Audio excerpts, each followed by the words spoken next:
I want to start out with Donald Trump and the right-wing billionaires.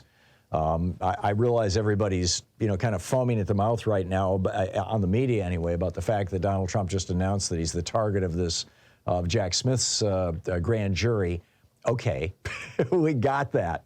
But there actually, I think, is a bigger issue here, which is that the Heritage Foundation and a group of other right-wing think tanks, all by and large, most of them funded by right-wing networks that are paid for in large part by right-wing billionaires, many of them fossil fuel billionaires, that they've put together a plan for either Donald Trump or any MAGA Republican, or frankly any Republican in their mind, to take over our government, to replace small d democracy in the United States with a strongman authoritarian style government, to consolidate all the power, basically that it can be possibly consolidated within the office of the president.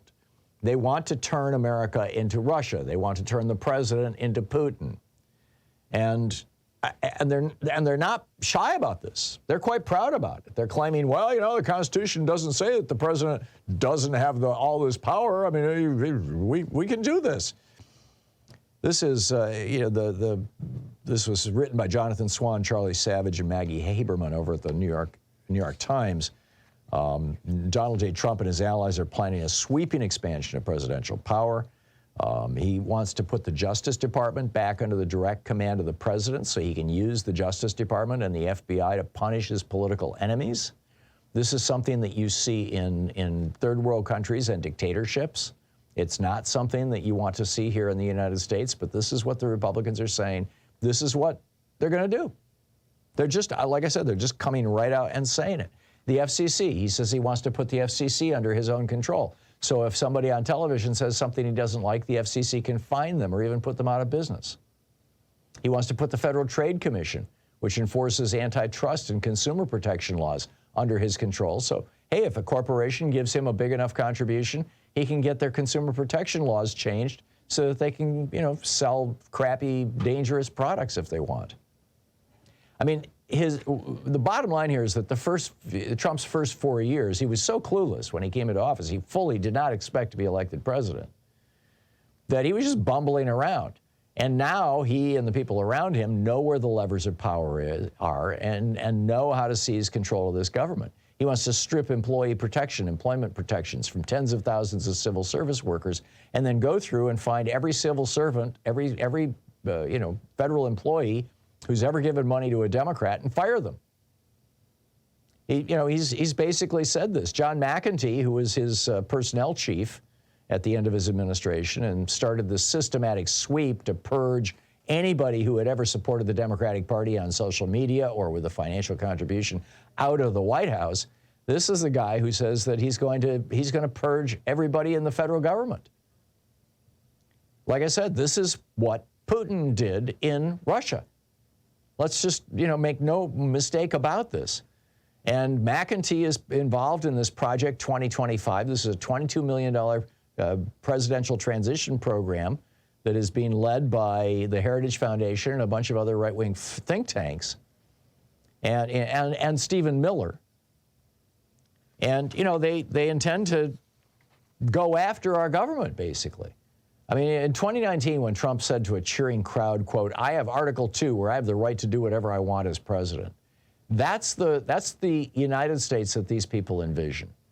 And this would be an absolute disaster for our democracy and frankly, for democracy all around the world, because democracy all around the world looks to the United States for its model.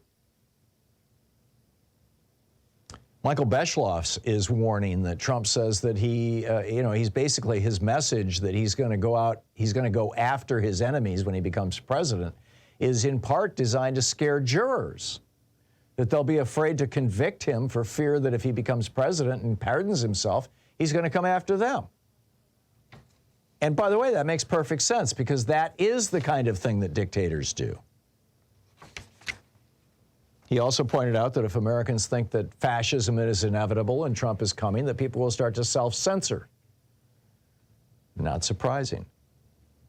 There's a new book out, Blowback, by Miles Taylor, who was, part of his administration, who says that Trump actually told border officials to break the law, and when they said, well, we can't do that, that's unlawful, he said, I'll pardon you if you get arrested.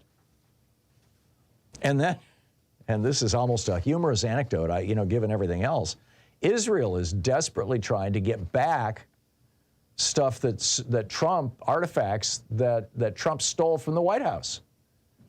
Israel had sent these ancient ceramic candles, they're part of Israel's National Treasures collection, to the White House for a Hanukkah celebration in 2020, for the last Hanukkah celebration. And Trump took them with him to Mar-a-Lago. And Israel's trying to get them back. They were supposed to just be, a one-week loan to the White House. But they're down in Mar-a-Lago right now. What else is down there? Did he take the silverware? Did he take the china? Did he take furniture?